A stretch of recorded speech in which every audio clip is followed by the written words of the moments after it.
नमस्कार क्रिकेट प्रेमींनो, आज 27 मार्च 2025 रोजी IPLचा 2025चा 7वा सामना पार पडला। हा सामना झाला होता सनराइज हैदराबाद आणि लखनौ सुपर जायंट यांच्यात। या दोन्ही संघ विजयाची सुरुवात करण्यासाठी उत्सुक होते। सनराइज हैदराबादचा ट्रेव्हिस हेड आपल्या आक्रमक फलंदाजीने मैदान गाजवण्यास सज्ज आहे, तर लखनौ सुपर जायंटचा संघ निकोलस पुरन आणि मिचेल मार्श यांच्या जोरावर प्रतिस्पर्धकांना आव्हान देण्यास तयार आहे। टॉस झाला आणि लखनौ सुपर जायंटने प्रथम गोलंदाजी करण्याचा निर्णय घेतला।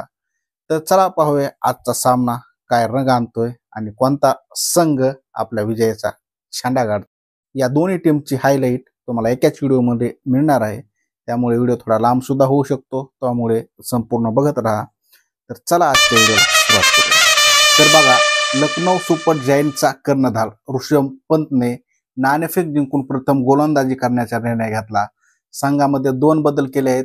शहाबाज अहमदच्या जागी आवेश खान आला आणि सिद्धार्थच्या जागी अब्दुल समदला संधी मिळाली आहे। हैदराबादमध्ये त्यांच्या प्लेइंग 11 मध्ये कोणता सुद्धा बदल नाही, परंतु जे लखनौ आहे त्याच्यामध्ये हे 2 बदल करण्यामध्ये आले होते। तर बघा, मॅचला सुरुवात झाली आणि मॅचच्या पहिल्या ओव्हर मध्येच सनराइज हैदराबाद कडून ट्रेव्हिस हेड आणि अभिषेक शर्मा सलामीला आले। या दोघांनी सुरुवात केली होती। लखनौच्या शार्दुल ठाकूरने पहिली ओव्हर टाकली आणि त्याने पहिल्या ओव्हरमध्ये 6 रन दिले। नंतर बघा, तिसऱ्या ओव्हरमध्ये शार्दुल ठाकूरने लखनौला पहिली विकेट मिळवून दिली। त्याने स्क्वेअर लेग पोझिशनवर अभिषेक शर्माचा झेलबाद केले।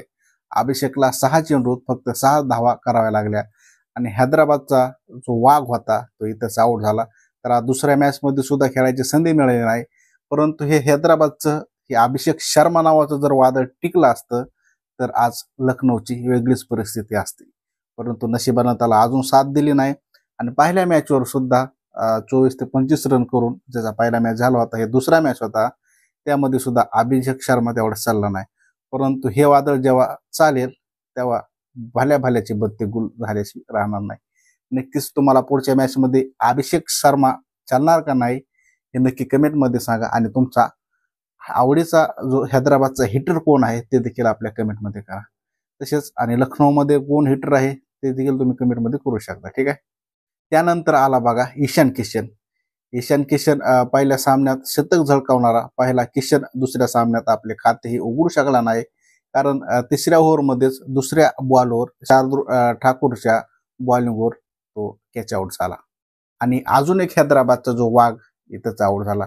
त्यामुळे सगळे सूत्र बदलून गेले आणि हे कुठंतरी लखनौला मोठं फायद्याचं ठरलं आहे। नंतर बघा, पॉवर प्लेच्या 4थ्या ओव्हर टाकण्यासाठी आवेश खान आला। त्याच्या या ओव्हरमध्ये ट्रेव्हिस हेडने 2 सिक्स मारले आणि 1 चौकार मारत आपल्या 18 धावा पूर्ण केल्या।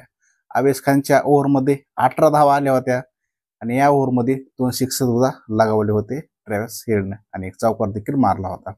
पॉवर प्लेच्या 6व्या ओव्हरमध्ये ट्रेव्हिस हेडला जीवदान एकदा मिळाले होते।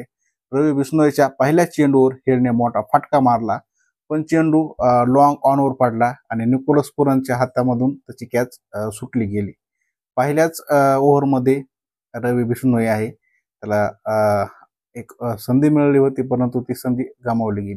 पहिल्या जीवनदानाच्या वेळी हेड 35 धावांवर फलंदाजी करत होता, तर त्याच ओव्हरमध्ये बिश्नोईने त्याच्याच 5व्या चेंडूवर हेडचा झेड सोडला। त्या ओव्हरमधून तब्बल 8 धावा आल्या होत्या आणि 35 धावा करून बाद होता होता एकदा ट्रेव्हिस हेड वाचला होता। बघा, नंतर पॉवर प्लेमध्ये सनराइज हैदराबादने 2 विकेट गमावल्या। अभिषेक शर्मा 6 धावांवर बाद झाला आणि ईशान किशननं खातंही उघडण्यात आलं नाही।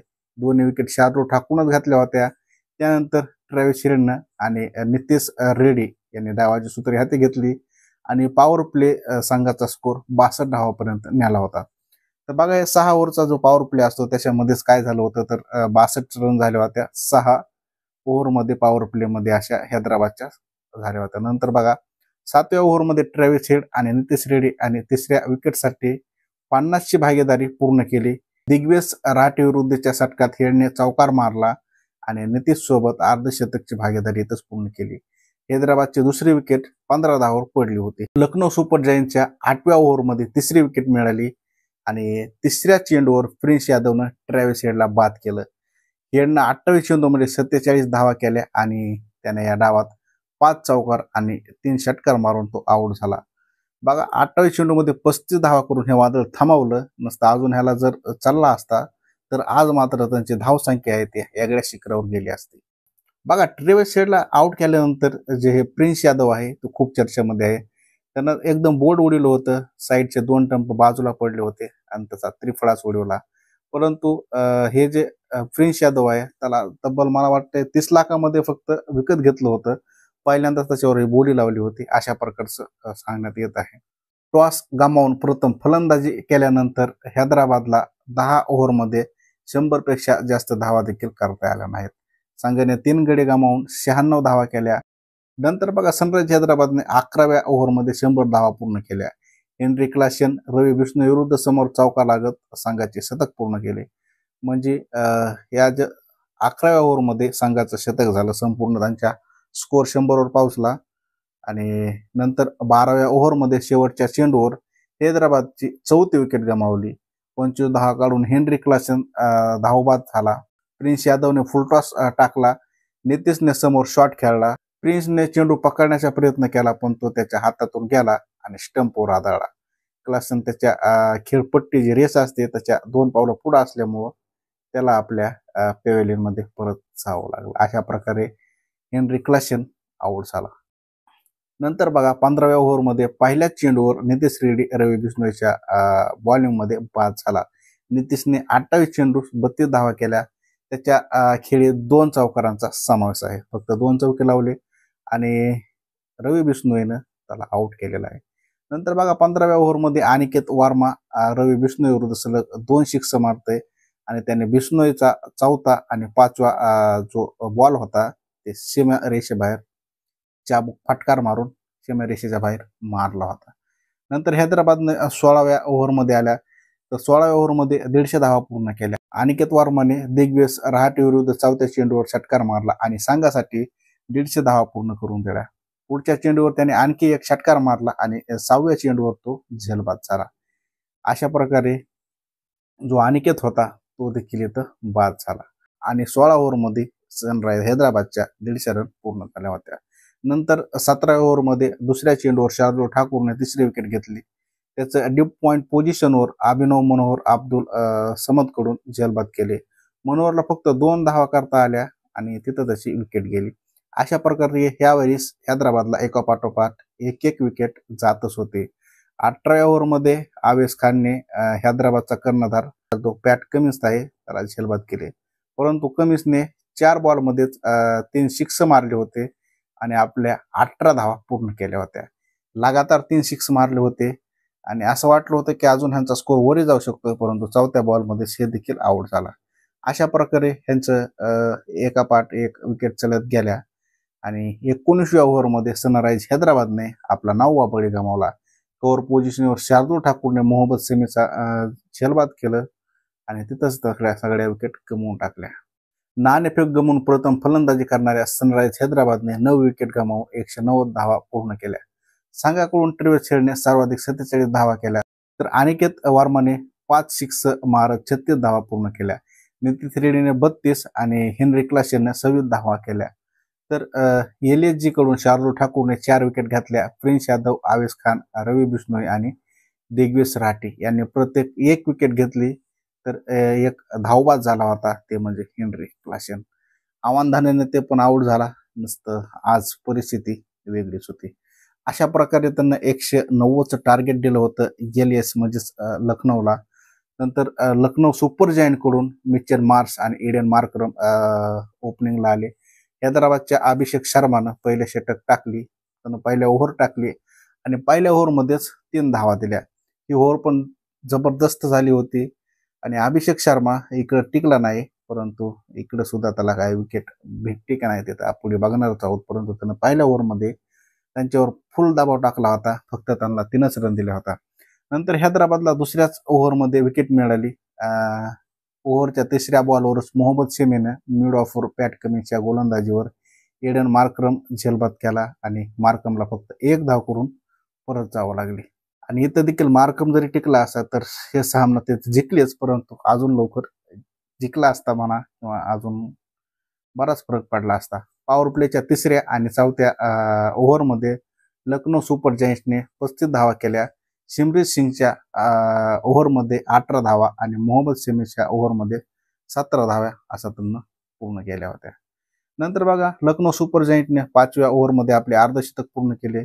मिचेल मार्शने अभिषेक शर्मा विरुद्ध चौकार मारून संघाचे अर्धशतक पूर्ण केले. त्याच ओव्हरमध्ये मार्शल निकोलस पुराणसोबत आपली अर्धी शतकी पारी पूर्ण केली.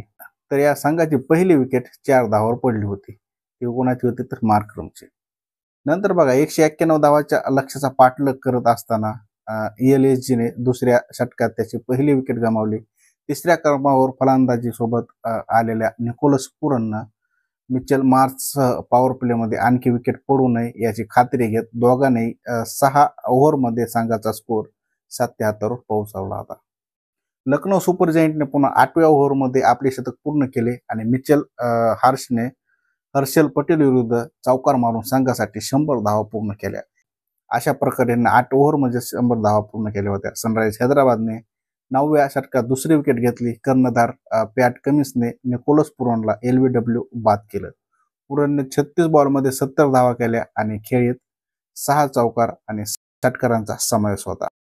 नंतर बघा 11व्या ओव्हरमध्ये तिसऱ्या बॉलवर मिचेल मार्शने आपले अर्धशतक पूर्ण केले. त्याने पॅट कमिन्स विरुद्ध चौकार मारून 28 चेंडूमध्ये अर्धशतक पूर्ण केलं होतं. त्याच ओव्हरमध्ये 5व्या बॉलवर मार्शही झेलबाद झाला आणि 52 रन त्यानं पूर्ण करून ते देखील आऊट झाला. परंतु त्यानं अर्धशतक आपलं पूर्ण केलं आणि 52 रन काढून तो आऊट झालेला आहे. नंतर बघा लखनौनं 13व्या ओव्हरमध्ये त्यांच्या 150 धावा पूर्ण केल्या. कर्णधार ऋषभ पंतने ॲडम झंपा विरुद्ध 1 धाव घेतली आणि संघाचा स्कोर 150 पर्यंत नेला. त्याचसोबत आयुष बदोनी मैदानावर उपस्थित होता. नंतर बघा 13व्या ओव्हरमध्ये शेवटच्या बॉलवर सनरायझर्स हैदराबादने 4थी विकेट घेतली. मिड विकेट पोझिशनवर ॲडम झंपाने आयुष बडोनीला झेलबाद केलं. हर्षद पटेल पुढे धावला, डाय मारला आणि एक शानदार झेल घेतला. बडोनीनं 6 चेंडू 6 धावा केल्या होत्या. बडोनी सुद्धा खूप डेंजर माणूस होता, परंतु तो इथं देखील आऊट झालेला. नंतर बघा सनरायझर्स हैदराबादने 15व्या ओव्हरमध्ये 5वी विकेट घेतली. पहिल्याच बॉलवर हर्षल पटेलने ऋषभ पंतला झेलबाद केले. पंतने 14 चेंडू 15 धावा केल्या होत्या. तर ऋषभ पंत हा IPL मधला सर्वात महागडा खेळाडू म्हणून गणला गेला आणि त्याला 27 करोडमध्ये विकेट घेतले होते लखनौने. परंतु सध्या तशी परिस्थिती काय, त्याचा फॉर्म काय आता परत आला नाही. 2 मॅच झाले, परंतु पहिल्या मॅचमध्ये तर लगेच आऊट झाला 0 ओव्हरच आणि आता 15 रन करून आऊट झालेला आहे. नंतर बघा 17व्या ओव्हरमध्ये डेव्हिड मिलरने ईशान किशन विरुद्ध चौकार मारून लखनौला विजय मिळवून दिला. मिलर 13 धावावर नाबाद राहिला आणि अब्दुल समद 8 चेंडूत 22 धावावर नाबाद राहिला. 8 चेंडूमध्ये 22 यानं पण 2 लगातार 6 आणले होते आणि एक चौकार मारला होता. अशा प्रकारचे भयानक पद्धतीनं धुलाई आज होत होती. एकापेक्षा एक महारथी आज जे हैदराबादचं होतं, हैदराबादचं वादळ कुठंतरी ऑरेंज वादळ ते शांत होतच असं म्हणाय हरकत नाही. कारण की जे हैदराबाद आहे त्यांना आपल्या मनात 300चा आकडा धरला होता, परंतु त्या हिशोबानं त्यांची फटकेबाजी चालू होतेच. परंतु यावेळेस त्यांचं नशीब म्हणा असतं काय पण होते म्हणा, काय माग होते त्यांचे काय माहीत नाही. परंतु लखनौ सुपर जायंटसाठी आनंदाची बातमी निघाली. इंडियन प्रीमियर लीग IPLच्या या 18व्या हंगामात लखनौ सुपर जायंटने आपला पहिला विजय नोंदवला. गुरुवारी संघाने सनरायझर्स हैदराबादला त्यांच्या घरच्या मैदानावर 5 विकेटने पराभूत केले. 34 धावावर 4 बळी घेणारा शार्दूल ठाकूर सलामीवर ठरला. लखनौने राजीव गांधी स्टेडियम गोलंदाजी करण्याचा निर्णय घेतला. हैदराबादने 9 विकेट गमावून 190 धावा केल्या. ट्रॅव्हिस हेडने 47 आणि अनिकेत वर्माने 36 धावा केल्या. लखनौने 16.1 बॉलमध्येच 5 गडी गमावून लक्ष गाठले. निकोलस पुरनने 70 आणि मिचेल मार्शने 52 धावा केल्या. हैदराबादकडून कर्णधार पॅट कमिन्सने 2 विकेट घेतल्या. अशा प्रकारचे आजचे अपडेट होत्या. तसेच हा रिव्ह्यू कसा वाटला नक्की कमेंटमध्ये सांगा. आणि उद्याचा मॅच होणार आहे ते होणार आहे चेन्नई विरुद्ध RCB. तर उद्याचा मॅच कोण जिंकेल नक्की हे तुम्ही आपल्या कमेंटमध्ये करू शकता. आणि तुम्ही कोणत्या IPL संघाचे फॅन आहेत किंवा कोणत्या टीमचे फॅन आहेत ते देखील तुम्ही आपल्या कमेंटमध्ये कमेंट करू शकता. आणि उद्याच्या टीममध्ये चेन्नई जिंकेल का RCB, धोनी वर्सेस विराट कोहली, उद्याचं जे माहोल आहे ते सुद्धा पाहणे लायक होणार आहे.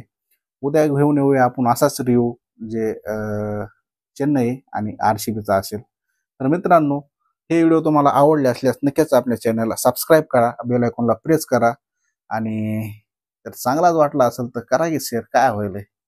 पुन्हा भेटूया अशाच नवीन व्हिडिओमध्ये. तोपर्यंत जय IPL.